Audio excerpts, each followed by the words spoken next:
On the theme music here.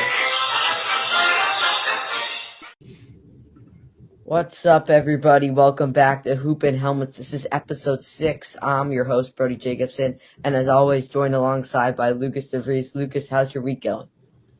It's been a pretty solid week this week. So now we're on to Thanksgiving break for my school. We have the whole week off, so it will be fun to watch all these fun college sports matchups with basketball and football coming up. So I'm excited. Yeah, this is definitely one of the best times of the year for me, and I know you agree with that too. Let's start it off with recapping week 12 of college football. Not too many things went down. There was one key game that I guess shifted the college football playoff picture, but we'll start with the noon window game, Clemson-Pitt. Well, I am very excited because I was watching this and Clemson was up 10 at the half, and it looked like they couldn't do anything against us. It was probably one of the craziest games I've seen because I think there was 20 sacks or so combined, and there was like 34 tackles for loss or some crazy. It was just wild to watch, and there was either a penalty or sack on like every play, and then all the momentum went to Pitt, and they pretty much could have, like, if they got one first down, they would have won, but we forced them to do a field goal, and then Cade Klubnik 50-yard rushing touchdown. So I was very excited. We did not look good at all, if I'm going to be honest, and we probably should not be in the playoff. We definitely shouldn't be, but it just keeps our hopes alive. So we still got something to root for. So we But still you gotta, guys need a Miami we or need some. It's not even really winning out anymore because we have no ACC games left. It's pretty much just hope for Miami to lose or SMU. Yeah, there were 30 tackles for loss in that game. I just checked. Yeah, I Clemson know. won 24-20.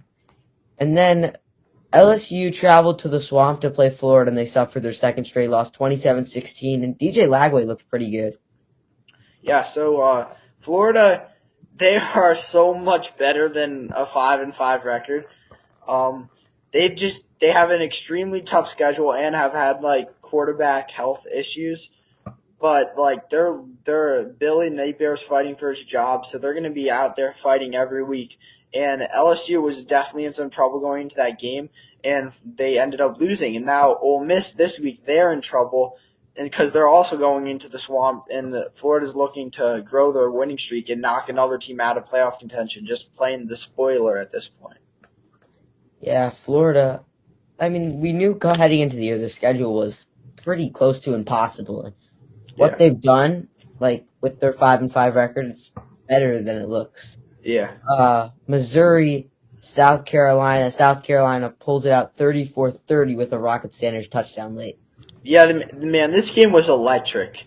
It was so fun to watch it because it was kind of a lot like the Missouri-Oklahoma game from a week ago. It was very not fun to watch until the fourth quarter. Just things got crazy. And again, it was like a huge high-scoring fourth quarter, and Missouri looks like they're out of it. And then they throw like a Hail Mary pass, and Luther Burden catches it with one hand, with his non-dominant hand, and scores a touchdown on fourth down. So then we thought all hopes lost for South Carolina. But Lenora Sellers and Rocket Sanders drove down the field just with themselves in like 1 minute and scored a touchdown right back at them. And South Carolina continues their winning streak, and they've been looking very good, like very good. I think they should be in the playoff contention right now if there wasn't for two of the losses they had earlier in the season where they could have definitely won both those games. Yeah, South Carolina, the big game on their schedule is Clemson in that rivalry game at the end of the year. Oregon, Washington. We know it could get crazy at Camp Randall.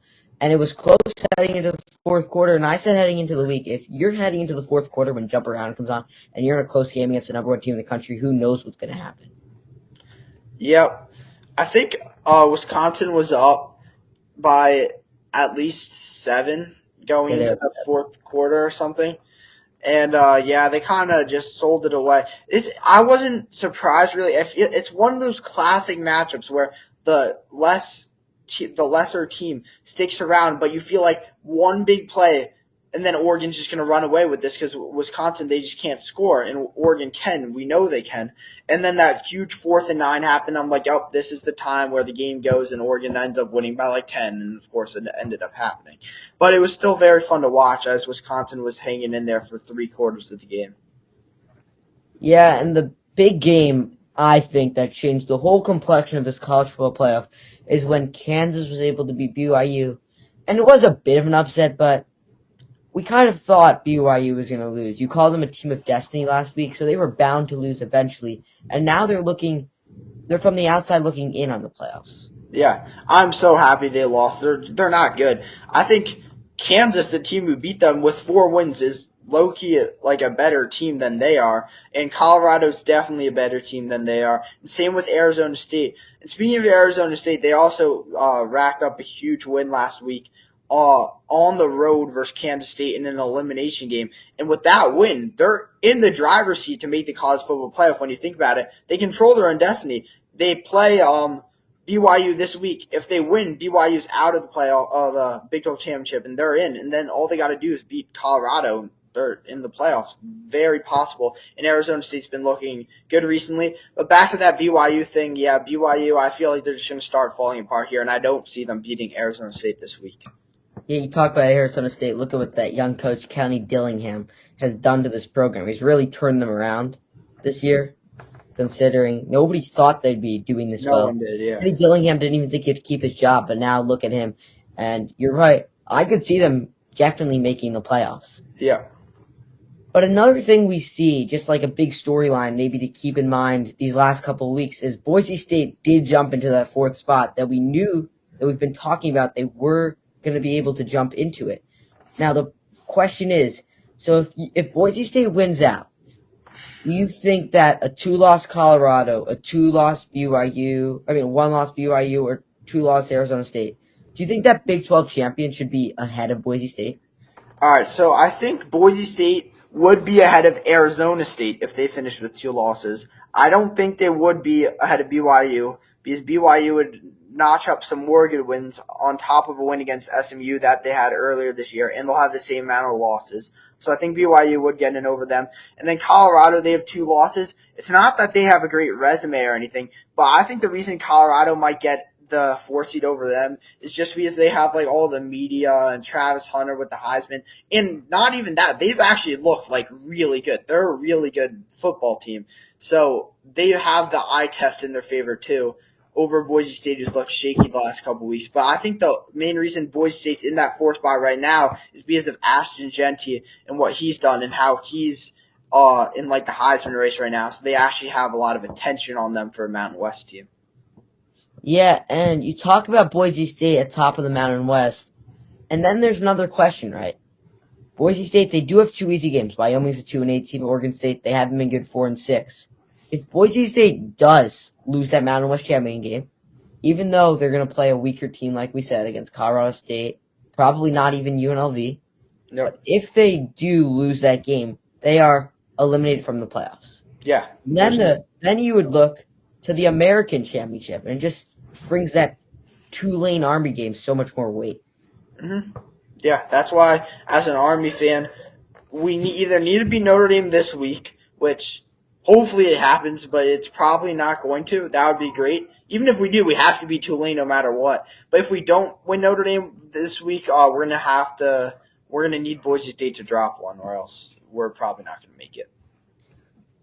All right, so let's move it on to this week, week 13 in college football. There's good matchups sprinkled around the entire day. Lucas, you want to start with your picks? My first spread pick, I have Florida. They're back at home, and they're playing a very hot Ole Miss team who's been dominating everyone. And you saw Jackson Dart in that interview after they lost to LSU a few weeks back saying, the only way is we just got to win out. And I didn't think it was going to happen. I didn't even think they were going to get past Georgia. They clearly did. So you would say, why are you going to pick against them? They're coming off a bye, which is usually a good thing. But I think Florida has gained so much confidence recently. And I just think 12 points is a pretty good amount. And I think this could be a game where Florida's defense is good enough to not let Ole Miss drop 50 on them. So I think this could be maybe like a 27-21 type of closer game, especially with Florida at home. And it's possible for the outright upset. But I'm not even going to say it is going to be the outright upset. But I think it will be a close enough game where they cover 12 points. Yeah, totally. I can definitely see that one happening. I picked 6 dogs this week. I haven't done that the entire year. And we're going to start off in the 3 o'clock window, not the 3:30 window, the 3 o'clock window. Arizona travels to TCU. And Arizona heading into the year, they were a ranked team. No Fafita Tetroy McMillan. We know they're a good quarterback receiver duo. McMillan, believe it or not, does have 1,100 receiving yards this year again. Quali Conley, he's a more than capable running back. And this TCU team hasn't been super impressive. Arizona just beat Houston's 27-0. Confidence booster, you win out, and you're playoff eligible. Why not Arizona getting 11 on the road? Yeah, that's a pretty good pick. I could definitely see that happening. So I'm gonna go somewhat of a weird route here in this pick. I picked them last week and I got it right with Wake Forest. This week they're playing Miami, and Miami really hasn't been looking too good recently at all. They're coming off a bye, so they could definitely end up blowing for Wake Forest out of the waters. But Wake Forest is getting 25 points, and Miami's it's not even their offense. Their defense just hasn't been able to. Like, the odds that Wake Forest goes for over 20 this game is pretty high, and I just don't know if I fully trust Miami dropping over 50 again. So I think Wake Forest will definitely cover the spread. Yeah, Miami. This is like off the bye week, right? How good are they? So we're gonna pick a big game in the noon window, and if you just look without looking at what the media is saying, like what you know, if you just look at 10-0 against 9-1, number 2 against number 5, you would think the spread maybe is like 5 points, 6 points, at max maybe like 8 points. Yeah. Well, Indiana's dogs by 11 as they travel to Ohio State, and I love what Kurt Cignetti's done this year. I understand the arguments. Indiana's played a weak schedule, but when they scheduled all these teams in December, UCLA, they were a top 20 team. Washington and Michigan were both in the top 5. It's not their fault that these teams have been playing bad, and this is their big test. It's going to be a point of emphasis for Kurt Cignetti. Curtis Rourke is a capable quarterback, and don't be surprised if Indiana's hanging late with this Ohio State team. Yeah, I'm really hoping they. I just want a good game. Honestly, it helps my teams out if Ohio State blows Indiana out of the water or something. But I'm a college football fan. I like good games, so I just want it to be a good matchup, and I think Indiana definitely has the capability to do that. So as we get into my next spread pick, I picked them 3 times this year, and all 3 times I've gotten it right. And I'm going to go back with Illinois, and I picked them last week too. So Illinois, they are +2 against Rutgers. And last time I picked against Rutgers, it did not age well. I got my confidence wrong. But Illinois, they're a top 25 team with only 3 losses in the Big Ten, which is one of the best conferences. And Rutgers, don't sleep on them. They've had a good year too. They're bowl eligible right now, so you can't be sleeping on them at all. But Illinois, they have the better quarterback. Rutgers running back impresses me, but Illinois' running back's also good. And I just think it's going to be your classic Big Ten low-scoring game, maybe like a 24-20 win Illinois. But they're underdogs in this game, +2. I think they'll win outright, which I'm pretty much picking because they're not going to cover a +2 spread unless they lose by 1. Yeah, Kyle Monangai and that Rutgers offense, they are pretty good. And with my next pick, this is an interesting angle here. We're going to go Minnesota +11.5 as they play Penn State. They're coming off a bye week, and last week, 2 weeks ago against Rutgers, they did not look good at all. Darius Taylor, the star running back, had, I think, less than 40 yards. I was on hand for that game, and Minnesota looked shaky at best. Max Brosmer was not himself. PJ Fleck's going to have these boys ready. And remember, Minnesota won 4 in a row heading into that Rutgers game. Now they play a Penn State team, and they could catch Penn State sleeping in this game. I agree a lot. Guess what my next pick is? I got Minnesota as well. So Minnesota, I think it's a trap game for sure for Penn State. Something's telling me Minnesota wins this game outright, and they're getting 12 points. So might as well just pick the spread. And Penn State, they're not the type of they're top 4 team, but they're not the type of team that has a high-powered offense that'll come in and just the underdog doesn't have a chance. They're a team that lets these lower opponents hang in the game almost all 4 quarters. And Minnesota is a team that's a good 4th quarter team, and they can definitely take advantage of this Penn State offense. And I think they could pull out an outright dub. Yeah, and Darius Taylor, that running back. Lucas, I'm telling you, he's really good. Definitely, he should be in contention for one of the top running backs in college football. Yeah. So We're going to move to the 7:30 window. A&M playing against my boys, Auburn. And Mike Elko said in the press conference this week that they're looking ahead on A&M's schedule, and he said we're focused on Texas. Auburn. Extremely disrespectful towards the program. And last week against Ole, Peyton Thorne threw it for, you won't believe it, 5 touchdowns and 0 interceptions. Yeah. We're 4-6, but we're much better than 4-6. We're more like 7-3 is what I think. Jarquez Hunter can run all over this Texas A&M defense. Hugh Freeze says we're going to simplify the game plan for Peyton Thorne. And let's remember, Cam Coleman, he's still one of the best freshman receivers in the country. Auburn plus 2.5. They're going to win outright. Well, this is funny because I also got Auburn plus 2.5, and we're just going back and forth here. So Auburn, they're way better than their record shows. I think they should be more of a 6-4 team in the SEC, that means you're a pretty good team. And they're at home against Texas A&M, and Texas A&M got caught lacking in such a similar game against South Carolina. South Carolina is definitely a better team than Auburn, but Texas A&M lost that thing by like 30. I think Auburn's going to rattle up Marcel Reed. They're going to just take away the run game early. They'll have to result in more passing, maybe when they're down, and then Auburn's defense, I think, is going to take control of this one. And I see Auburn's offense putting up enough points where they're going to get the win. And I think it's like 50-50 for me who's going to win this game because Texas A&M has so much more to be playing for. But Auburn's like as good of a team maybe as Texas A&M, so I could definitely see them winning for another upset. And like Brody said, he's picking a bunch of underdogs. 5 of my picks are underdogs too. So, hey, glad you're on the same side of me. Continuing to roll with that underdog theme. I picked against Colorado 4 times this year. How many times have they worked out? 0.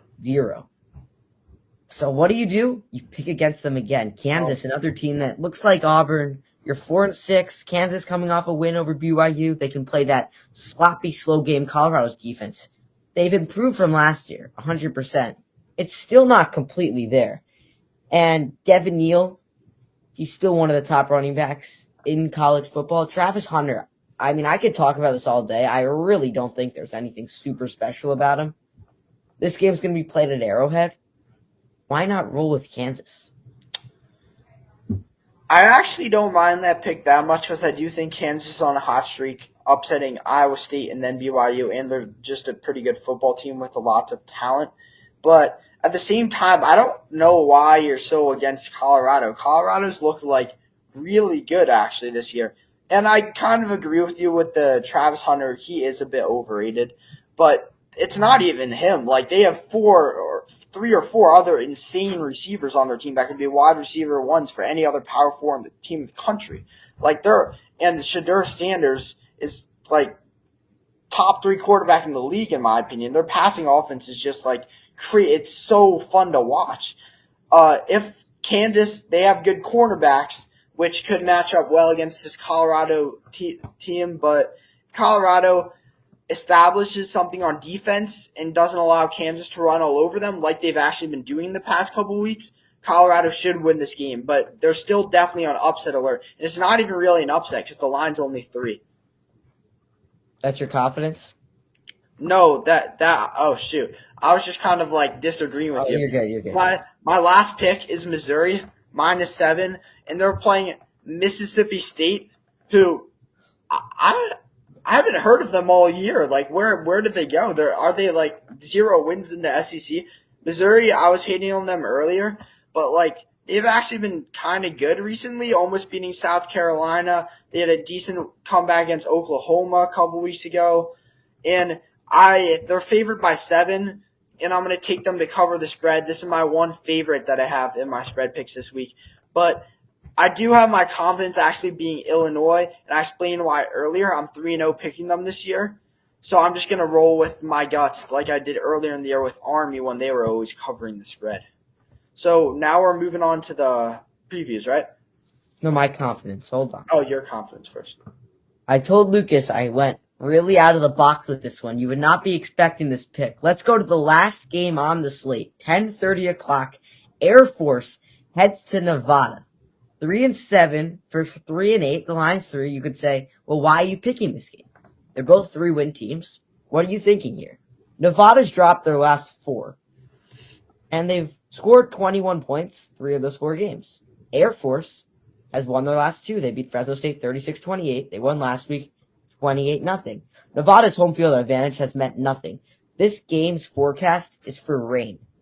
That plays to Air Force's play style perfectly, and Nevada's quarterback, Brendan Lewis, has not been great. Only 1,700 passing yards. He's been great on the ground. But at the end of the day, I'm going to pick the team that's red hot right now. So we're going to roll with Air Force in this one. Don't mind the pick. I like supporting the service academies, as you can see with my Army shirt on. Okay, so now we're going to roll into the previews here.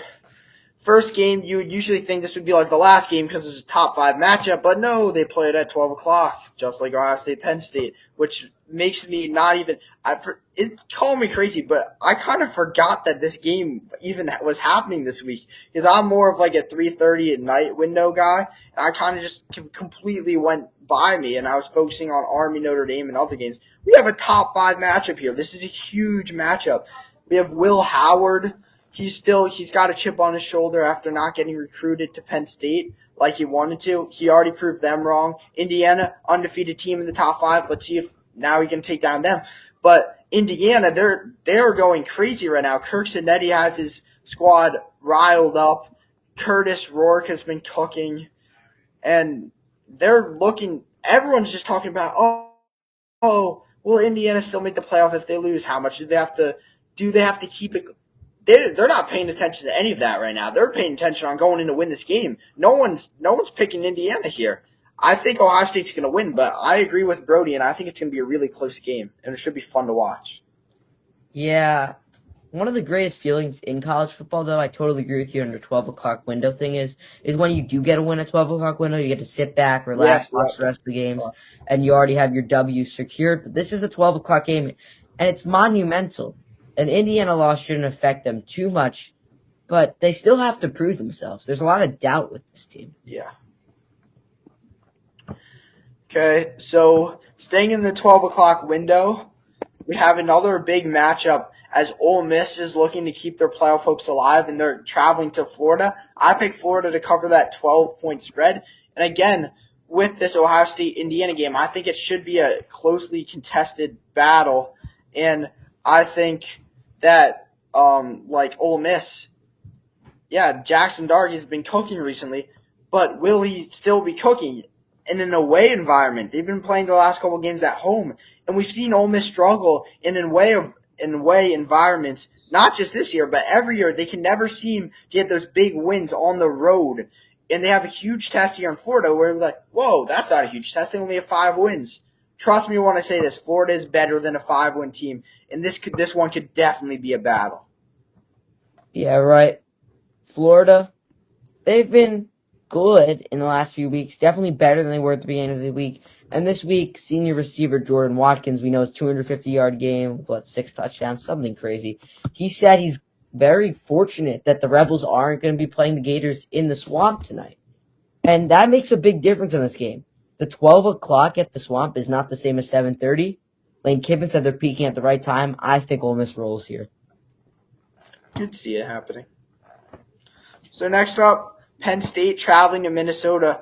I've been rolling with the upsets all week. We haven't had an upset week really since week 6. I really want some chaos to start happening for my teams here, and I think this could be the week to do it. Obviously, we have rivalry week next week. A lot of people are already looking ahead to that. Don't sleep on this week. This is a great week of college football. We have another great battle as Penn State travels to Minnesota. And me and Brody both picked Minnesota. And I think we both see something in this offense with Max Brosmer throwing the ball and Darius Taylor as the running back. And we know they can get stuff done when they're playing good. And Penn State, obviously, they're a good team. But do they have the firepower to really go in to Minnesota and beat them handily? I don't think so. Will they even win outright? Probably, but who knows? College football, anything can happen. Yeah, and Penn State, with James Franklin, they haven't been historically able to blow out these teams by throwing the ball. Singleton, Katron Allen, they're probably going to score a few touchdowns in this game, but what Minnesota has to do is they have to make this a low-scoring game, play their tempo, the tempo they've been able to use to pull off these upsets with TJ Fleck before, and they should be fired up off the bye week to get a top 5 upset. Yeah, I agree. I think that one could be a fun one to watch. I really hope they pull it off. So now we're going to get into 2 huge Big 12 matchups this weekend. I'm usually not the biggest Big 12 guy. It's probably my least favorite conference to watch. It definitely is out of all the power conferences. But I'm actually getting a bit intrigued now with the Big 12 as all these crazy scenarios happen. And if a lesser Big 12 team wins the Big 12, Army could maybe sneak in over the Big 12 champion. Don't sleep on it. It could possibly happen. And I'm just looking for as much chaos as possible, as we got BYU playing Arizona State and Colorado versus Kansas in these 2 3:30 matchups. We'll go over BYU first. So BYU obviously just one loss on the season with a pretty decent resume, but they haven't really looked a part of that. They're traveling to Arizona State and they're only underdogs by 3. I think Arizona State covers this game and ends up winning this by like 14-17 actually, now that I think about it. And it's still a huge matchup for both of these teams. It might actually be it is the biggest matchup of the week in terms of college football playoff implications, maybe besides Army at Notre Dame, because that's kind of an elimination game. Those 2 matchups, Ohio State, Indiana, both those teams are probably going to make it. So this one has a lot of meaning. What do you think? Yeah, totally. This BYU team, still not sure what to make of them. They just have been winning close games. Arizona State, they've been on fire. Cam Scatabo, I said last week before you picked them, he's one of the top running backs in the country. I know I say that a lot, but there's only legitimately 10 guys that are good running backs in the country. Mm-hmm. Scatabo in this offense, they could definitely thrash BYU. Yeah, I'm hoping for it. Now we have Colorado versus Kansas, and most people look in this. It's a Big 12 matchup, number 17 versus 4-1 team. Who wants to watch this? This is going to be an electric game. I see maybe there's going to be some 2-point conversions involved or something like that. It's going to be like 43-38. I think 43-38 Colorado or something crazy like that. But it will be a great game. And again, it's another kind of elimination game for Colorado if they lose this. I think they could still get in the Big 12 championship with a loss, but still they're definitely looking to win this. It's their toughest game left on the schedule, as they play like Oregon State or something like that next week. They win this, they have a Big 12 championship to make the college football playoff. What bigger stage can you really find here in Week 13? And Kansas has been looking good, but Colorado's much more to play for. That's why I'm going to pick them, but it should be close. Yeah, you mentioned Colorado scoring over 40 points, but I don't know why the total is set to 59.5 here. When over the last, we lost Lucas for a second, some technical difficulties, but when in the last few years has Colorado not been able to score that many points? They've been able to destroy teams. In all of their close games, Lucas, glad to have you back. In all of their close games over the last few years, with Deion Sanders, Colorado scored around that 40-point number. So I'm not sure why the total is set to 59.5 here. Yeah. And, of course, the primetime game, the game, Lucas, a lot of the nation has been waiting for, the Shamrock Series game, 7 o'clock on NBC at Yankee Stadium, as 9-1, number 6 team in the country, Notre Dame, takes on 9-0, number 19 team in the country, Army. Big implications on the line. Who do you like here, Lucas? One sec. Let's turn on the theme music here.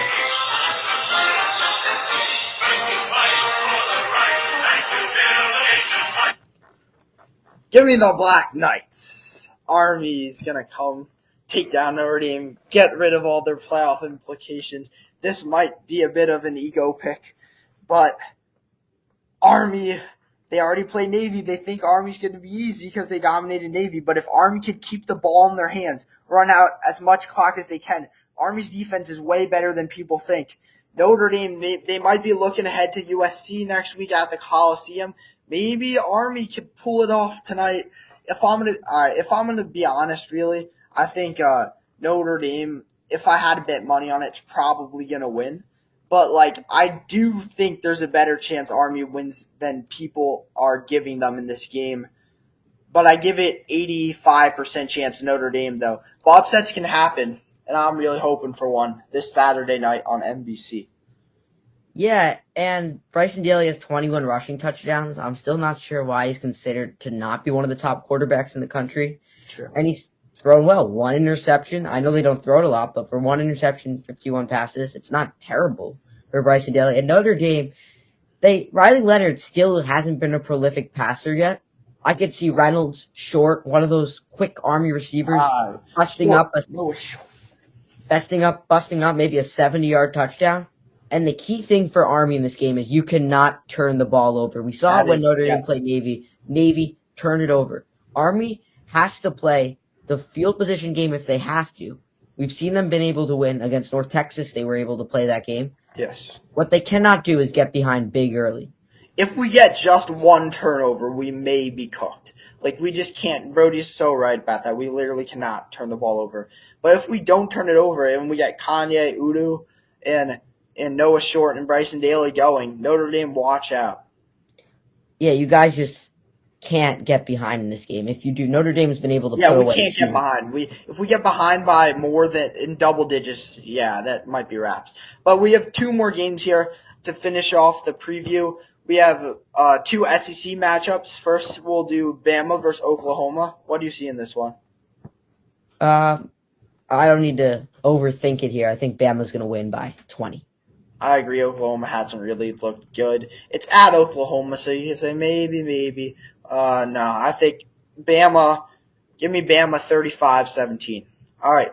So now into the night game. Brody's looking forward to this one for sure. At Jordan-Hare, it's Texas A&M versus Auburn, and we saw Texas A&M struggle with a night game like this against South Carolina, who wasn't highly rated at the time, and we knew they were good. We also know Auburn is good. So this could be another trap game for Texas A&M as they might be looking ahead to Texas. Yeah, you know a lot of guys in Auburn. Jarquez Hunter, Keandre Lambert-Smith, Peyton Thorne, Rivaldo Fairweather. Those are the obvious guys. There's one guy to watch in this game. The whole nation has not learned his name yet, even though he was the number one receiver of the country. It's Cameron Coleman. Learn the name. You're going to see it on Saturday night. Yeah, he's up there with Jeremiah Smith and Ryan Williams for top freshman receivers for sure. So now let's get into some basketball. Brody, take it away. Yeah, so we're going to move it over to college basketball, and I'm just going to give you a quick rundown on some of the big matchups that happened this week. We'll start off on Monday, and Wisconsin struggled with Texas Rio Grande. They were able to escape that one by 3 points. John Tanji, once again, having a good game. Texas Rio Grande's actually looked pretty good. They scored like 90 on Creighton, too. That was when Kalkbrenner, he dropped like 50 in that game. Yeah, he dropped 50, bro. Kalkbrenner. Marquette, Purdue. Purdue after that big win against Alabama. I was still a little skeptical of them without their height. Marquette hosts them, and Marquette says, what's up? 76-58. They put away that game. Stevie Jones, the one who stepped up. You say, how come Cam Jones wasn't the leading scorer? We were told he was going to be a natural scorer. We were told he was going to score a lot of points this year. He had a triple-double. Yep. Yes, sir. Cam Jones. Bama bouncing back against Illinois. That was the big game on Wednesday. They scored 100 points, 100-87, once again showing their true colors. I still think they're one of the top teams in the country. And last night, Tennessee beat Virginia by 22, but that was not the big one. The game of the year so far, it's got to be the double overtime spectacular. I know Lucas was angry about it. Jeremy Roach hits a 3-point buzzer beater as Baylor knocks off St. John's 99-98. Your thoughts on that one? Yeah, so for many of you guys know by now, I'm a Clemson and Army fan for football. But for basketball, I'm a Clemson and St. John's guy, and then Army if they happen to be good, but they never make the tournament. But anyways, so St. John's, they have a great team this year. And I was looking at it before I went into my basketball practice, and we were up by like 20. And then when I came out, double overtime, I'm like, what happened? I'm like, at least we still have a chance. How did we sell that game at the end, Brody? Explain to the audience what happened. So, yeah, they were up 20 more than 20 points in the first half. Baylor continued to cut into the lead. And, Baylor was able to control the tempo in the overtime game. VJ Edgecombe, the freshman, he actually strained his hamstring for a few minutes. He was limping up and down the court. They had to sub him out on defense. But on offense, he was still electric. And the difference in this game was how hot can you get late? And Baylor was significantly hotter in terms of shooting. How good can you be? And smart plays. There were a few plays when St. John's was up 5 in double overtime. They had wide open layups. But there was one guy who was a veteran on Baylor who was able to stop them. 4 fouls. Norchad O'Meara had 2 blocks with 4 fouls, and he had a steal under the basket. That was the complete difference in that game. Yeah. So I'm going to go back to one more thing. When Brody said about Alabama, Illinois, this is going to blow your guys' mind. But Alabama dropped 100 with Mark Sears scoring 0 points. Yep, that's right. Their number one player scored 0 points. And it's not like, oh, he must have had like 15 assists. No, I think he had 1 assist, 1 rebound. He had a terrible game. That just shows you the depth on this Alabama team and why people were so high on them this offseason. Grant Nelson went crazy. Philon, the freshman, he's a great player. Watch out for him. And then there was Mark Sears posted on like his Instagram or something after the game. We know he's for real if he's shooting 800 threes at 2 a.m. So he's gonna bounce back for sure. And this is a good sign for Alabama that if Mark Sears has an off game, they show their depth. Mark Sears will be back and he will be better. And this Alabama team, I think they're a top 5 team again. And I did have doubts when they lost to Purdue. But we're still early in the season, but I still think Alabama is a potential 1 seed for this year's March Madness. Yeah, totally. There's a reason people are still talking about Bama as one of the top teams in the country. Let's move it on to tonight. The Bahamar Hoops Bahamas Championship, the championship game. A top 15 matchup, Baylor, Tennessee. And you got to think the winner of this matchup slides into maybe about the top 7. Tennessee's favored in this one. Yeah, so Tennessee's favorite. I think Baylor is definitely the more high-scoring type team. Tennessee's more of a win the boards battle, play good defense, play at their own pace. If they're playing in Baylor's pace, Baylor's going to win this game, and it's going to be like 87-74 or something like that. But if it's a lower-scoring game, the edge is definitely Tennessee if it's like in the 60s. So I'm going to pick Baylor because they have now 2 big wins in a row, Arkansas and St. John's, when Tennessee's been somewhat untested with their toughest matchup against Virginia, who's like a very mid team. And that's why I'm going to give the nod to Baylor, but they're both great basketball teams. What do you think? Yeah, I see where you're coming there, but Tennessee, I think they can just dominate this game. Rick Barnes, he's a good coach. They brought in a lot of talented transfers. I'm having fun learning their entire roster. And I think Tennessee is just going to roll in this one. So let's keep it with the championship game, the UKG Legends Classic Championship game. St. Joseph's pulled off the upset last night, beating Texas Tech by 1 point. Now they get to play Texas. Yeah, St. Joseph's, they also beat Villanova earlier this year, which isn't really surprising when you think about it. But Eric Reynolds is the real deal on St. Joseph's. He's a great player. He's been there for multiple years now, and I've got to watch him through some of those games against teams like Villanova. And he's evolved into be a great player. St. Joseph's is always a pretty decent basketball team. They always have a couple studs. And if they get going and if they're making shots, be on the watch for an upset. I think St. Joseph's is going to win this game. Texas they're a decent team. They're probably like a 9 seed type tournament team, but they're not like a great team by any means. In St. Joseph's, I think they're probably only underdogs if I had to guess by like 6 or something. So it should definitely be a fun game to watch in the Legends Classic Championship. If I had to pick one, maybe Texas, but I could go either way. Yeah, the one guy I'm really watching this game, like you said, there's a lot of proven guys. Arthur Kaluma's washed up at Texas now. Yeah. Trey Johnson, he's a freshman, and last night against Syracuse, he was 4 for 18 from the field. But then you say, how many points did he wind up with? 16. He got to the free throw line a lot. He's averaging 22 points per game. He's a 6'6 freshman from Texas. I think he'll have a big night tonight. And we're going to close it out with the nightcap of the night. And I think it's still the best game of the night. Duke heads to Arizona. Arizona's a small favorite in this one. Yeah. Yeah, Trey Johnson is a beast. Yeah, that guy's really good. But so Duke, Arizona, this is interesting because last year, Arizona, second game of the season, traveled into Cameron Indoor and pulled off, I think, the only win at Cameron Indoor all year, even though Clemson should have beat them at last year at Cameron Indoor. That was rigged. But anyways, Duke coming off a loss to Kentucky, who has proved to be a good team. But when you really think about it, Duke went like 2 for 30 from three. They still could have easily won, and it was like their first big game, and their starting lineup's all freshmen. This Duke team's only going to keep getting better, and they're so talented. But, like, are they going to get better enough for this huge matchup on the road where they have to travel a while to play Arizona? I don't think so. And Arizona, at the same time, they came off a tough loss to Wisconsin, so both teams are looking to bounce back. Does Duke have enough experience is the real question. And as of now, I'll take Arizona, even though I think Duke will definitely be the better team by the end of the year. And I think they are the better team now, too. I just have a weird feeling Arizona's going to win. Yeah, Arizona's starting lineup, they brought in a lot of transfers. That guy, Trey Townsend from Oakland, Toby Awaka from Tennessee. They have a lot of transfers on this lineup, and Duke's got the freshmen. We're not sure who's meshed by now. You look at the metrics, they say Duke should win this game. Arizona has not lost back-to-back games, and they've been in these situations before. They have not lost back-to-back games in 2 years.